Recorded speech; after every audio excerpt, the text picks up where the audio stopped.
Hello and welcome to another episode of Two of Them. My name is Sankalp Kuram. I'm your co-host along with Bhargav aka also known as Embedded Magician. We have very interesting guest today, Vamsi Krishna. Just let me give you a quick introduction of him. He is someone who has a lot of knowledge about AI, and he works on creating chatbots which are used by companies and have generated a lot of revenue for the startup he works in. And he has been someone who has developed a lot of these chatbots on his own, and been a designer who creates these chatbots. So yeah, it's great to have him here today to talk about one of our favorite things of the year, Google I/O 2021. Hi Vamshi, how are you doing? Hi, I'm doing good. How are you guys doing? Yeah, we're doing good, Vamshi. It's great to have you here. I hope we'll have a great talk on the technology, latest technology, basically, which is introduced by Google newly. And how important Google's technology is to the current world in this current situation. So yeah. So hmm. Yeah. So So before we get into what Google I/O, like all of us have got a chance to watch the Google keynote, yeah. and there are a lot of things we would want to talk about. Before we talk about, I wanted to emphasize on how important these keynotes are. In terms of technological history, right? How much of importance this.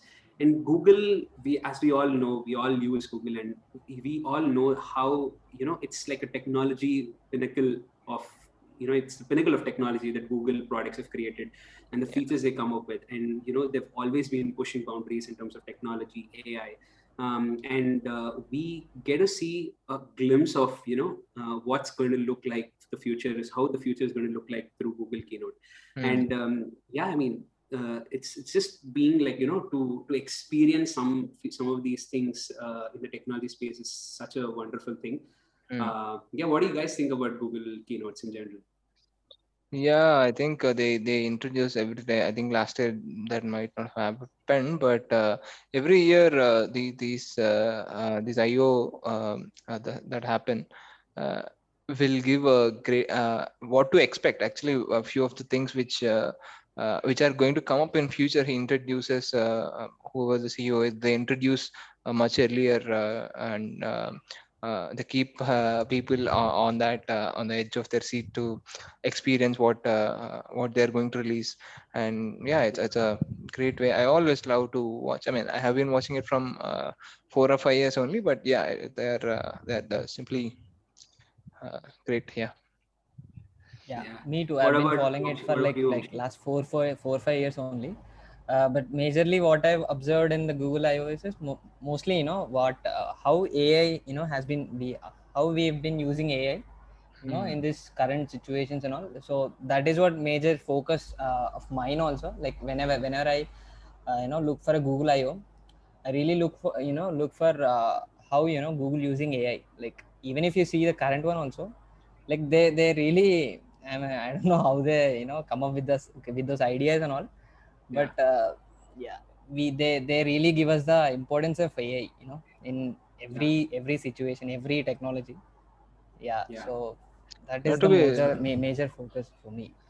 Yeah, not to comment on someone, but I think Elon Musk promotes AI a lot, but I don't see some great thing. At least in Indian market, I did not see that yet. But it's clearly visible from Google uh, on any applications on AI here. So yeah. Yeah. It's a very interesting point because I think Google has achieved globalization and touching each and every person. But I think that is a technology that a lot of companies have not been able to achieve even now. Mm, Comparing to what Tesla has done and what Elon Musk has achieved, I mean, it's incredible in a very short space. But I think they're touching each and every one. The Google's objective of reaching internet reaching and the basic need these things available for everyone in this world it's a great thing, and to actually achieve quite frustrating. Yeah. yeah. Um, So let's go cool things that we've noted in Google I/O. I'll start with my top picks, and this is just an things that Google comes up with every year, and it's really to pick like the top 3 or top 4 in this. Some of the things caught my eye has to first got the smart ones, like a regular basis, and probably like permanent work from home is not too far and not too unimaginable at this point of time. And I feel like smart canvas is a good towards collaborative working space. I watched when they started with the smart canvas thing, how and the demonstration of how it's going to look like is fascinating for me to see. What did you guys think of?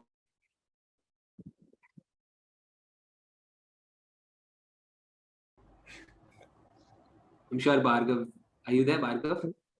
Yeah, I'm there, Sankalp.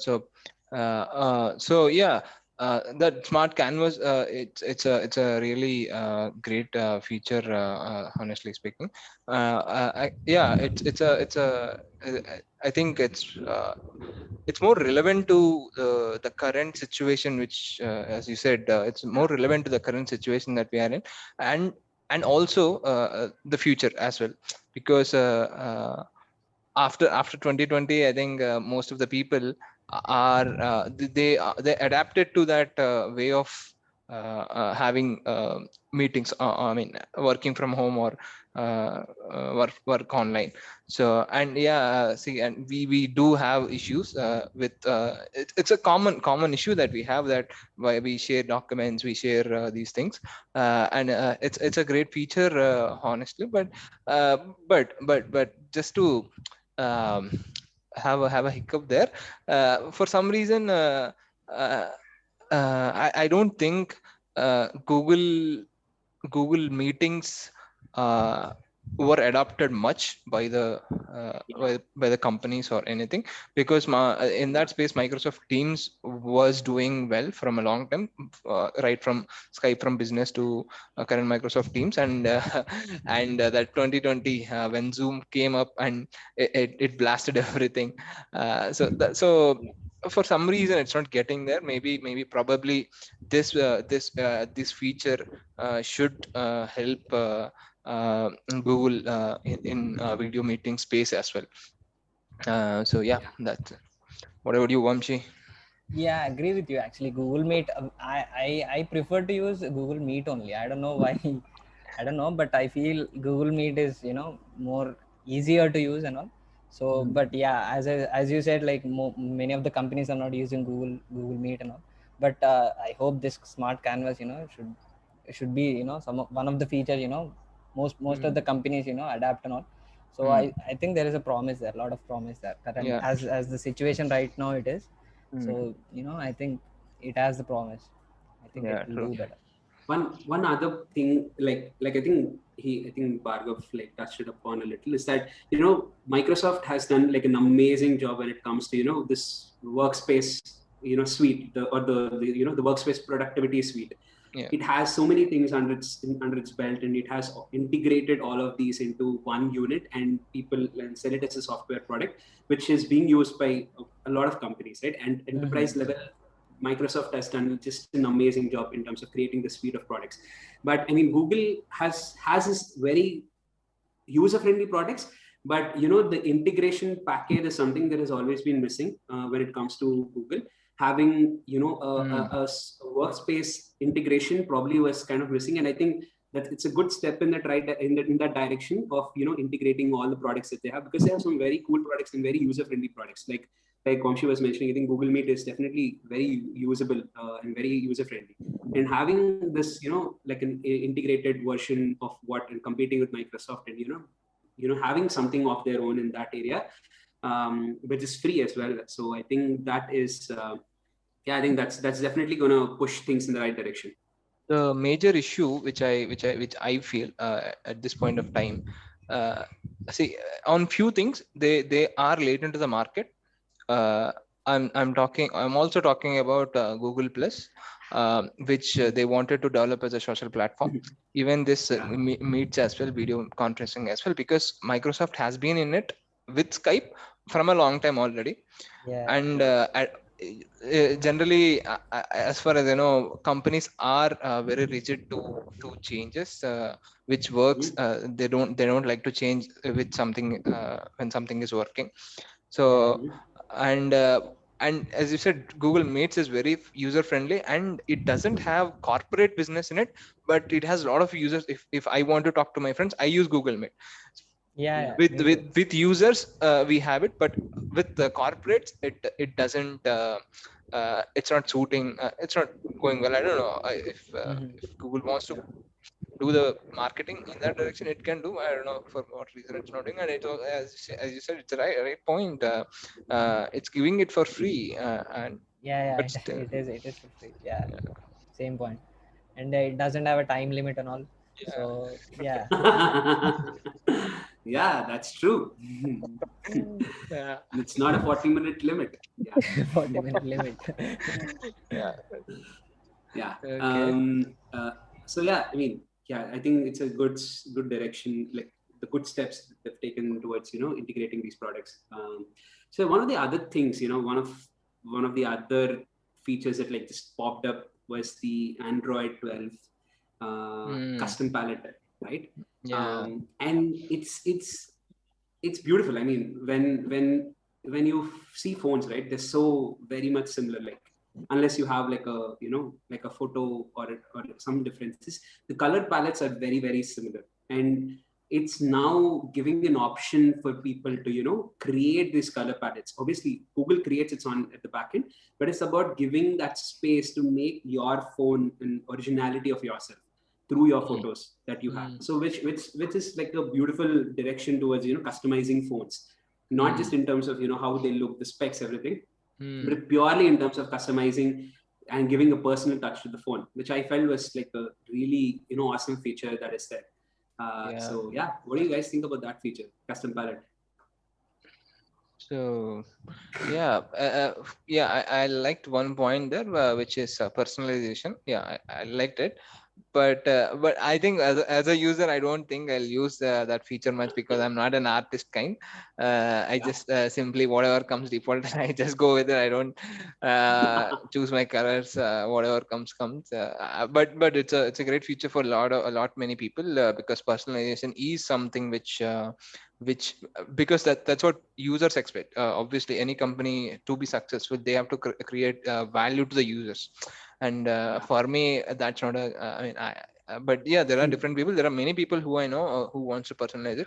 And Android has almost reached a threshold where actually, to be honest, after Android 10, I didn't think I thought it was too saturated, and it reached its threshold and there's nothing to improve. But when I saw Android 12 and those features, I really felt okay.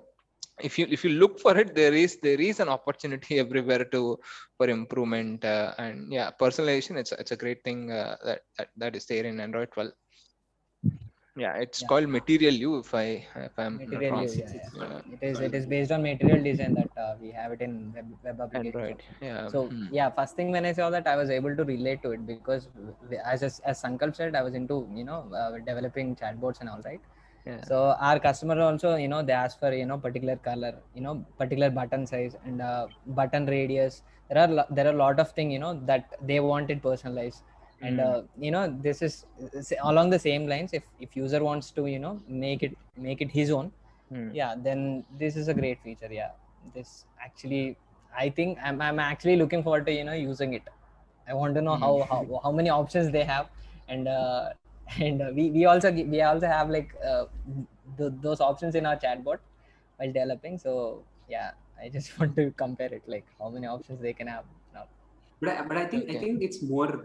I think it's like if you select that option, I think the way it's gonna look like, I've not seen it, but I think the feel of it looks like that you have like an option in settings where you say, okay, I need this personalization, color palette, custom personalization.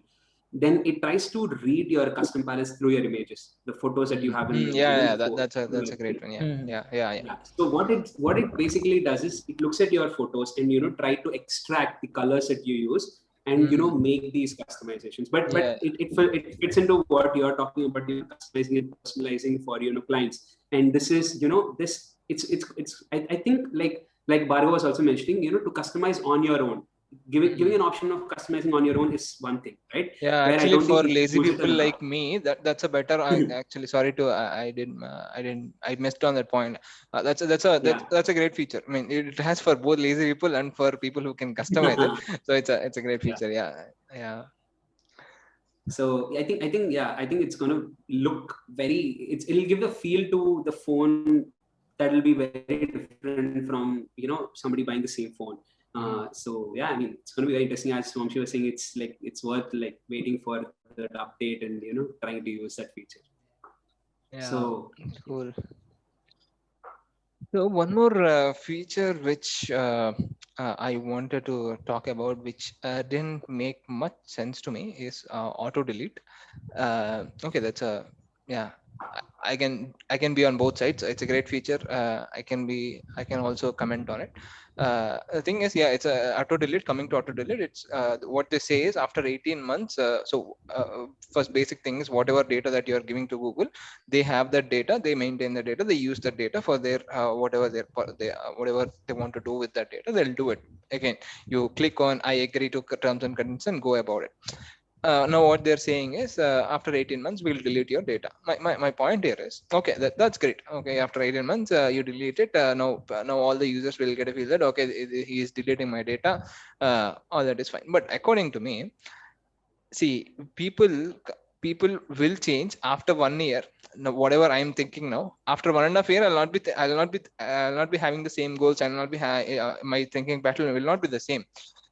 Whatever you want to market with my data, you already did it for 1.5 years. You used my data, you developed your AI models, you did everything that you wanted to do. After that, you deleted it because I'm not the same person. I'm a different person after that. We watched that Netflix documentary. He says that, right? And what is the documentary name? I forgot. On how social dilemma. So in that they mention, I mean, leave it if it's true or not, but the thing is, you use the current data which is there. After 1.5 years, it's not relevant to me. I'm not the same person as what I was. My interests are not as what I was 1.5 years back. I'll change. You marketed it, you used it, and after that you delete. Okay, well, it's not a great feature according to me. I don't think what I disliked in that whole IO is that single point. I don't think they need to mention it actually. Yeah. It's not that big of a deal. Even if you delete it, even if you don't delete it, I don't think it makes much much sense for us to discuss about it, I guess. More I think they maybe because of the lawsuits that happened to them, they did it. But are we sure that they're deleting from their database also? Like, that's what they said. I'm not sure that they can say whatever they want. We won't be able to check it, right? They can say whatever they want, but you never know. But I guess I trust Sundar more than Mark. No, I'm see, not one saying more they thing won't is, delete Vamsi, it, but there is a chance. Yeah. One more thing is, Vamsi, see, if you see the amount of data that people are generating these days, it's huge. Yeah. And the servers, the memory that we have, see, it's going to terabytes and all. I agree, but because I work in electronics, it's not growing that fast. Also, we in microcontroller, it's a different topic altogether. What I mean to say is, that much memory is not there. They don't want to expand memory, and to spend on memory on that also, it's a costly operation. According to me, after 1.5 years, there is no point in storing the data. He already did what he already marketed it whatever the way he wants. So I think they need this data only to basically train their AI models. It's done. That's it. Train their AI After 18 months, you don't need to train it again with the same data. So they delete it. You'll get new data. They'll train it again. Yeah. So I think just to summarize what you're trying to say, I think we're all on same lines and same page, right? And we all think that Google, like what they're trying to do is trying to show that they're not keeping their data anymore. But if you read between lines, it's essentially that we don't need your data anymore after 18 months because we've done Still, what we have to do. I don't think they need to mention it. It's okay. Yeah. I mean, it doesn't I think really it's matter to us, I guess. I think it's more towards like I think regulations as well, and storage purposes, regulation purposes. It fits all these marketing. I think it's one of the ways of marketing saying that we are better than Facebook or we are better than some other company. We auto delete your data. We do it and nobody does it. So I don't think you I need think to do that for Google. I think we all know Google. I think Google definitely has better reputation, but obviously when compared to Facebook for sure. But I still feel like, it was not something that they should have tried or said. We all are on the same page. Yeah, we are actually talking about how great things Google is doing to us. So let's get back there. The next feature, what I think it's very much in the research based feature right now, and it's gonna something that you're gonna see more and more in Google keynotes is the LaMDA. Do you guys know the full form of LaMDA? Yeah, I don't know, some language modeling. What is it? Something is there. Dialogue. Language modeling for dialogue adaptation. I think applications. Application, right? Yeah, applications. Yeah. So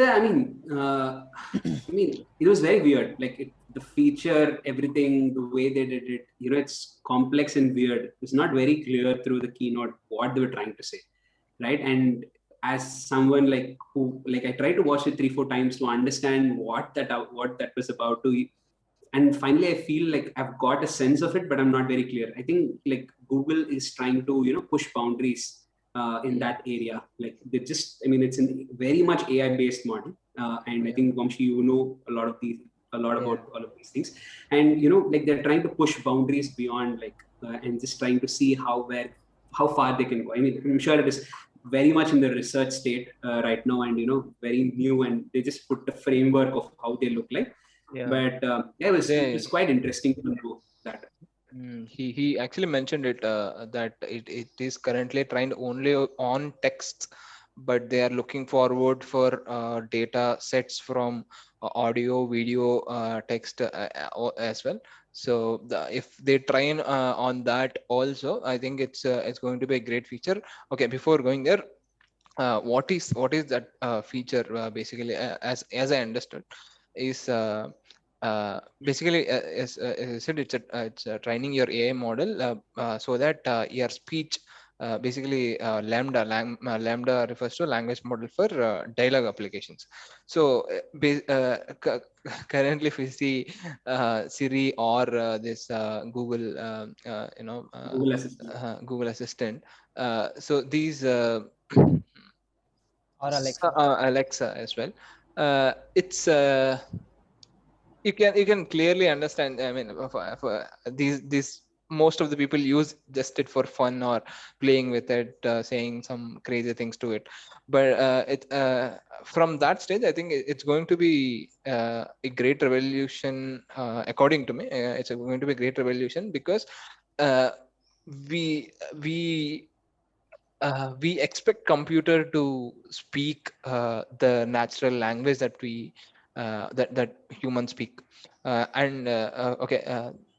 so whatever we speak, that has to be clearly understood, because nowadays it's not just for people are lazy now. No one is searching, or no one is texting. Everyone is doing audio messages or things like that. So in that regard, if that whatever humans speak, if whatever humans speak, if computer is able to understand clearly, which they tried, and that, as you said, the research goes on. It's go in that space. Till now, Google did a great work there. And as they clearly mentioned it in one of the example as well, the Pluto example or the paper example, they were able to understand the human emotions, the emotion aspect basically, with which kind of emotion that particular human being is speaking.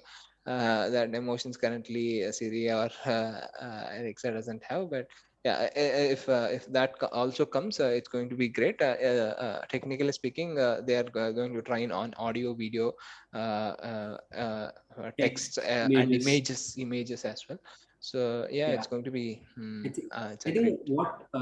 think what they're trying to also, some of the things I think what they're trying to do is that when they showed about this Pluto or the paper plane, I think what they were trying to do is like if suppose we talk to a Pluto as an assistant, and Pluto being an object that can talk and communicate, how the framework works that way.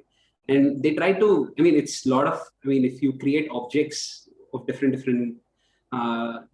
products. I mean, if a smartphone is an object in itself and talks about its own features, right? It's there's a lot of ethical things that you need to follow, because you have to write. I mean, AI has a lot of, you need to have an ethical framework, right? You cannot make AI very biased towards a very specific gender or a segment or anything. And even to make Pluto or any other object, you have to have a very good ethical framework. And it should fall in a, and there's going to be a lot of rules that will fall into what ethical framework would look like. And to have Pluto or a paper plane or even a smartphone or a book talk about, or a face cream or any object, it's just like fascinating to know.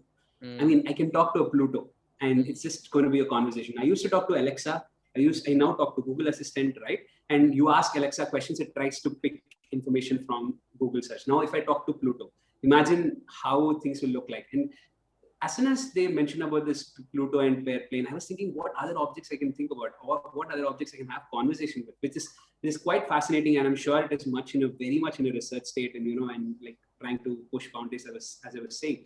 But one of the things I wanted to talk, Vamsi, was that like since you've worked in the space of chatbots and you have been trying to also inculcate all these AI principles and AI things. I wanted to get a little bit of understanding of how, what kind of things go behind some of building these chatbots and creating these Google Assistant, Alexa, whatever it is. So basically, you need to have a model, actually, a model. So what you need to that basically it's been done in machine learning and all. So I don't do that. I'm a front-end developer. But what you need to do is, once you develop the model, you just need to have you just need to have as much data as possible. Only advantage Google have over any other company is that the data. As he clearly mentioned, like there are like 3 billion people. But they delete our data, right? Android. Yeah. But they delete our data, right? No, they'll train first. They'll train the data first. They'll train that to their model. Yeah. Then they'll delete it. So yeah, that's what Google has. I mean, I don't know, infinite data they have. So that's why they can have this research and all into AI. Because also we were actually trying something for our chatbots also as related to AI. So Google has like such a good AI models. Like I don't know how I mean, because they have like so much data. So all these for all these AI models, and one thing you need is data. How much data you have, that much better it will be. So as Google has like so much data. So after seeing this thing, I realized like how much data Google has. Like they can do anything they want in AI right now. Like they have that much of data. So yeah. One other thing, Vamsi, I was wondering is that like I think AI is such a field which is not in a completely matured state, and it's just in its nascent state, right? And to have such a volume of data, which definitely helps Google. But I wanted to know your perspective that AI is such a developing thing. It keeps on evolving over time, and it takes a lot of time to build actually a good AI product, right? Do you face like any challenges with respect to when you're creating these chatbots with less information? Do you face any challenges? Yeah, Because the product that is not the exact challenge that we are facing right now. Like we are also trying to build a AI chatbot. Like we are introducing the AI into our chatbots. We already have chatbots. We're trying to introduce it. But the main thing we don't have much data. So actually what we have is we have a live chat actually. So agents and customers can chat with each other through our chatbot. What we wanted to do is suppose you are the user and I am the admin, okay? and you message something. So what we wanted to do is we wanted to suggest a response for the admin. Okay. Yeah. So for that also you need data. So we don't have that much of data. So if you have the Got it. data, so yeah, so everything related to AI is data. Anything data. Got it. It's proportional to how much data you have. How much data you have. Yeah. But Actually, yeah, that on is the that exact point- challenge that you're facing right now. We don't have that much of data. We have it, but it's nowhere near, you know, in a better stage. It will take much time also. And also I believe like training and all, it's I feel it's a never ending process as of now, because nothing is, you know, as concrete right now. But it will take some time, because for Google I think it will be achievable because they have that kind of data, and they have like, you know, diversified data, because many people are using Android like throughout the world. Like they get like, yeah, that's what. Yeah, after this thing, you mentioned the word data that many times. I wanted to name this video as data. You should actually. If you talk about AI, the only thing we need to have is data. So But yeah. one other question on this, then we can move on to the next feature, is that there's so much hype. There's always been hype about AI, right? Like when I think the word was invented, it's artificial intelligence. AI is such a it's just it's overhyped. I mean, I feel like sometimes I just feel like it's overhyped at this point of time. Especially I think last when I was, I think 2-3 years back, I definitely felt it was overhyped. But looking at the state at Google is, you know, which is the technology. So that's what I'm saying, pinnacle, because right? no And other companies has you know, has done that much in AI. Like if you see any other Yeah. companies except Google, only Yeah. Google is doing it in AI because they have the data. Yeah. But But do you also think that, you know, considering the state at Google is, which is almost at the technological pinnacle, we are very far to even achieve what we've, you know, seen in movies or you know, through this AI process, and expecting so many regulations to come up in the future, as soon as, you know, governments and regulations are going to up their game in terms of limiting AI, you know, AI overpowering us. I feel like at this point of time, I still feel it's slightly overhyped, but you know, but I see steps taken I in that think that's direction. because we haven't seen the AI in its full power actually. I don't think we haven't seen that properly yet. I think there'll be a time then you'll realize like what AI is actually, because we're not these using it AI regulators and properly all, right now. I think these it'll take regulators some and time all, though. basically they don't understand. I mean, I'm not commenting on anything. Before understanding what that particular technology can do completely, because a research analyst will know, or a scientist will actually know. Scientist also knows what is bad, but what is, you know, what gets projected out is the bad. What gets in a lawsuit is something which is bad. But I think it's overhyped, but I think it'll stay to its true potential. That's what I believe. Similar to what they are saying to Bitcoin or cryptocurrency or blockchain. Not blockchain, actually. Blockchain is a great thing. Everyone will agree. But what they say to cryptocurrency, similar to that. But I think it's going to be again. I will do another video on blockchain, but it's blowing my mind out of proportions, man. Okay. Yeah. I think the next feature that I want to discuss with you guys is, you know, the feature which I was really impressed with, and I felt it's the need of the hour, and it's, you know, pushing things in the right direction. So the feature I'm talking about is, you know, where Google is trying to work with industry experts in terms of, you know, adapting the computational photography they want to rework on their camera to, you know, make it more make it work in such a way that it captures colors as it is, and, you know, by reducing the oversaturation of the camera itself. I think what fascinated me the most is the way they showcase the, you know, before and after of a person of a darker skin tone, and they showed how reduction in the oversaturation and the Google's new camera can make the photos look you know, as you know, make the darker skin people look the way they should look, right? Make and them as real as possible, right? Yeah, as real as possible. Yeah, exactly. Yeah, as real as possible.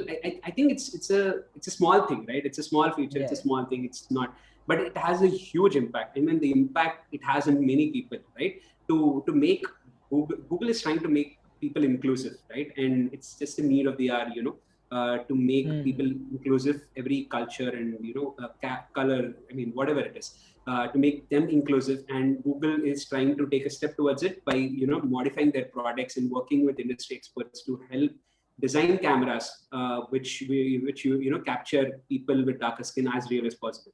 So yeah, what did you guys think about it, Bhargav? What do you guys think? So I have a couple of points on this. Basically, uh, see, camera. I mean, modern camera, uh, which we see in our phones. Uh, Generally, camera is a hardware or a mechanical product, where we have this lens and this optics work, where it captures the image, and that image comes and it gets displayed on the phone. The two aspects of that, current cameras in current modern phones is both software and hardware. After the lens take takes a photo, uh, that software image is rendered again by a piece of software which is there, which renders images and videos. If you currently look at these Oppo phones or other phones, and even Google Pixel for that matter, uh, after taking that image, what they do is they do some software work on it to refine it. Yeah. What I'm not, because I'm a hardware person, but I want things to be look more real. Yeah, I'll see, if know the clarity of our eye, it is around 560 megapixel or something. Current phones, they have around, 576, right? yeah, 570 or something. So current phones, if 576, sorry, how much? I didn't get. 576 megapixel. Yeah, 576 megapixel. So but modern phones doesn't have that clarity. But what I want to visualize, yes, if they're trying to do the color palette or whatever, they're trying to do, that's great.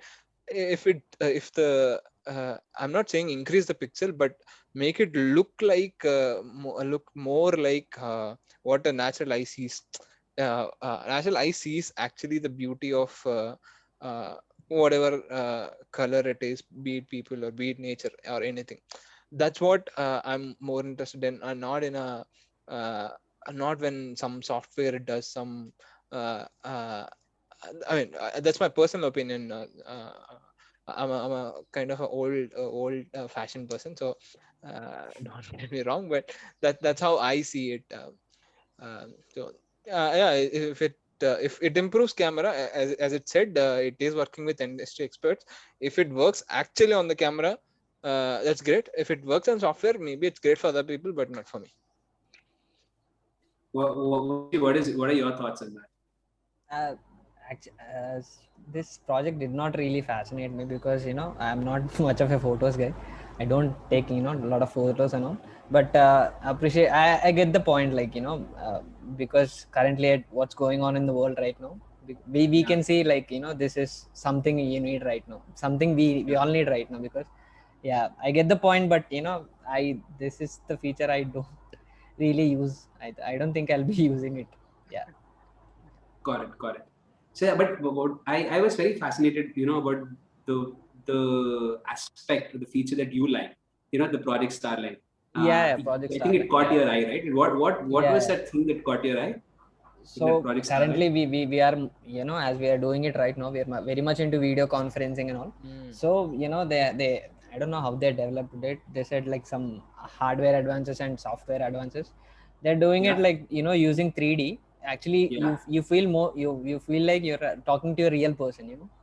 Feels more like real. So yeah, that I really like, because at this point of time I think that that'll be a excellent project, for everybody to yeah. use, because everybody is not with their families and all. So yeah, that'll be one good feature that I am looking forward to it. Yeah, I think it's still also like LaMDA itself. I It's think still in they've a very already nascent developed, state. they've already started it, but they've actually given a preview actually. So how is it going and all? So they've given a preview. Yeah, it's going good. It looks good. Yeah, it definitely is looking good. Yeah. For me, no, I mostly I felt it is it's video editing skill when they showcase that video. Yeah, Yeah.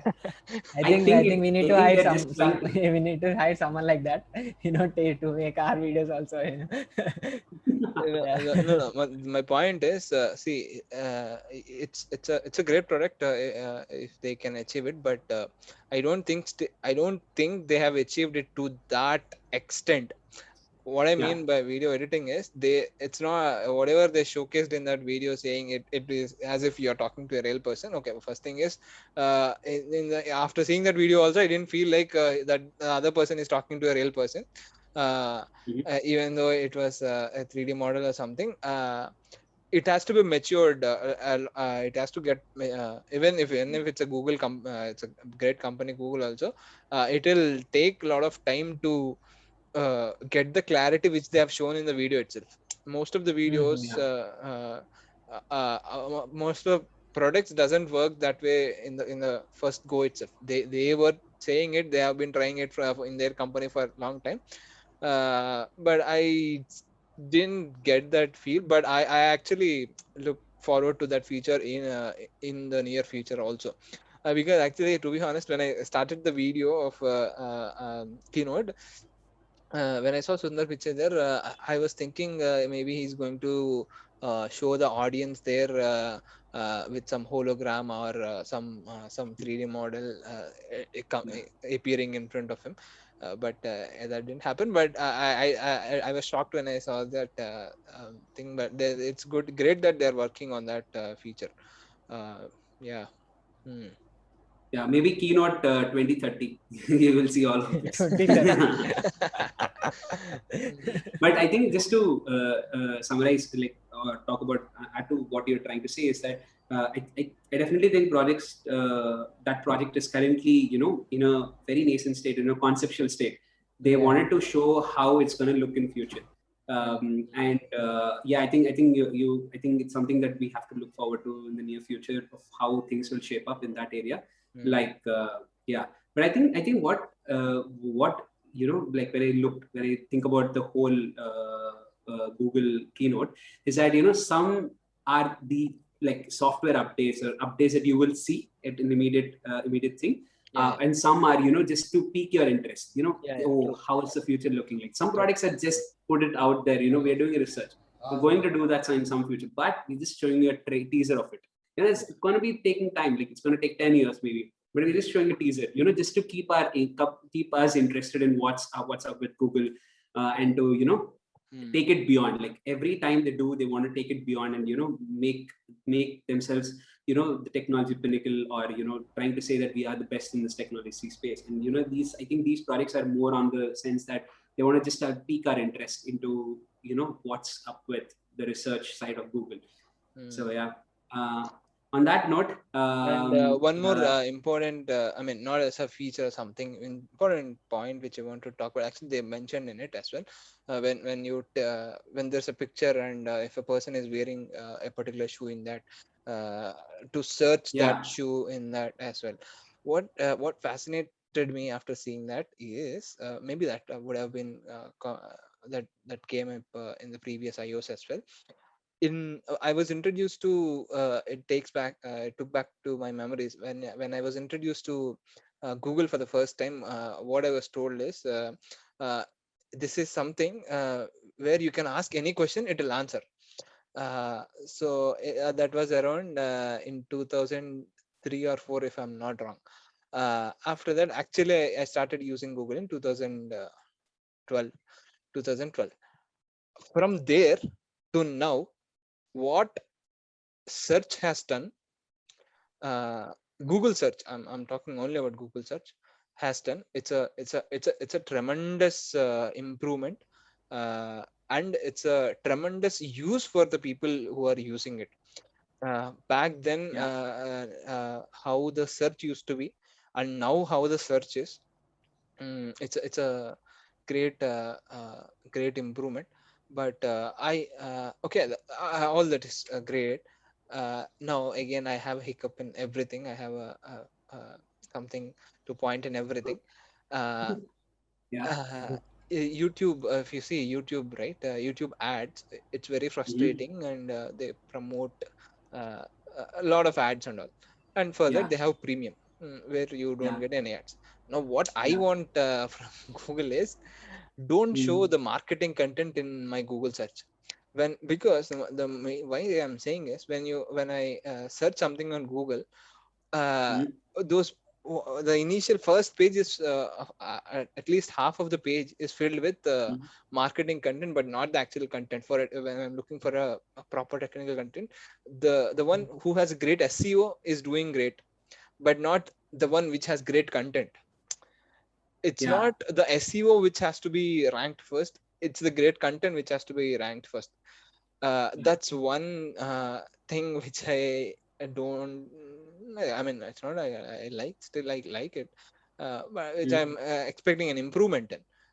But Got other it. than Got it. that, how Google search has improved, that's untalkable or undebatable, from what Yeah. it has done in last 10 to 15 years at least.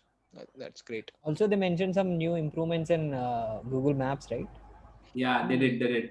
Yeah, It's a very beautiful description. Also, the busiest area yeah, showed the yeah, busy how you Mm. can. We are used to seeing, okay, this road is very busy in terms of the red color. They're now able to show it in an area level. They're like, this area is busy. If you want to go, go. But I mean, we're just saying that this area is busy. This area is not. You can probably go here. If there is a restaurant here, there you can go there as well. Yeah, that's also a very cool feature, I thought. If you actually, if you know, there was one feature, I think 1 or 2 years back, very recently. It shows where the CC cameras are, so that if you want to escape a CC camera, you can escape it. There was one feature in Google a few years back. I think now they removed it, I think, but you cannot catch a camera even though you cross your traffic signals. So that was one. I think now it's not Interesting, there. very interesting. I'm sure a lot of people would have been very against it. A No, lot they of didn't do it governments would have been very intentionally. against it. They didn't do it intentionally. If you know, there is a Yeah, feature where you can mark, if that road is blocked, you can mark the road is blocked, right? yeah, Actually, there was one time in during lockdown, if I'm not wrong, where are the police? In a certain area, if there are police, you can mark, okay, that there are police there, and people were not going in that direction. I don't know if they disabled it or not. I didn't check. interesting. Yeah. Very interesting. On that note, Vamshi, any final thoughts on Google Keynote and how excited are you for the future? no, not like final thoughts, but yeah, as I said, like there are two to three features that I'm really looking forward to it. Yeah, so we'll see. Hmm. Yeah, Bhargav, any final thoughts? Yeah, as I said, for everything I pointed out something, some aspect of it which I felt that Don't like, no, I Hmm. don't say don't like, which needs don't improvement. like. I won't Needs an say improvement. don't like, it needs an improvement. Uh, Hmm. I mean, I'm not a great person to say Google. I'll dislike something which Google did. I'm not that big Dude, of a person, but I so in that way, yeah, search, it has done a tremendous job overall. And one more thing, mammography. If, I'll just finish it in 1 minute. Uh, what they are trying to do for medical field, again, that's an one more need of an hour in COVID. yeah, Uh, in this time of COVID, if they can, with software using AI, if they can do something to predict or improve the way we develop drugs in a quicker pace, that will be great. And for breast cancer, whatever they've introduced, that's one of the great features. And I'm looking forward for more of such kind, uh, because this pandemic, at least the wave 2 in India, it was a very emotional wave 2 for me, but a second wave for me. um, yeah, I'm looking forward to some great features and improvements from Google. Yeah. Yeah, thank you, Sankalp. So, what do you think? What are your final thoughts on that? Yeah, I'm pretty excited. I'm pretty excited to try out all these updates and see how it actually works out. And yeah, I'm actually looking forward to some of the research projects as well, like Mm. LaMDA and Project Starline. Mm. Yeah, yeah, I'm just fascinated by some of the things Google does as always. And yeah, let's just looking forward to it. I'm more now. I want Google to do well in this meeting space. That's what my final statement is. I want it to be on the enterprise level as well.